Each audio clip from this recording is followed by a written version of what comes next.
So friends, आज आपके person आपको क्या लव मैसेज देना चाहते हैं, उनके प्यार भरे खत आपके नाम क्या है, क्या चल रही है भावनाएं गाइस, लेट्स सी क्या चल रहा है उनके दिलो दिमाग में। You are a natural beauty, आपकी ब्यूटी से इंसान बहुत अट्रैक्टेड है, लगता है आपके अंदर नेचुरल ब्यूटी है, बिना मेकअप के भी कहीं ना कहीं आपकी एनर्जी बड़ी फन्ने खा है। और गाइस, आपके एक अंदर एक अट्रैक्शन ये इंसान फील करते हैं, जब भी आपको देखते हैं हिप्नोटाइज हो जाते हैं, आपा खो देता है, हो सकता है ये बात आपसे छुपाते हैं।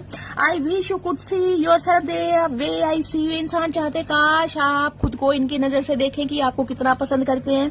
हो सकता है आप अपनी ब्यूटी को लेकर सेल्फ डाउट में रहते हैं, लेकिन गाइज ये इंसान चाहते हैं कि आप खुद को इनकी नजर से देखें।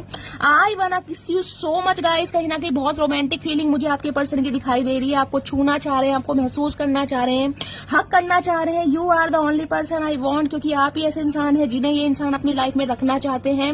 फाइनली आपका जादू चल गया गाइज, न्यू स्टार्ट होने वाला है। Regret how I treated you, शर्मिंदगी बहुत ज्यादा है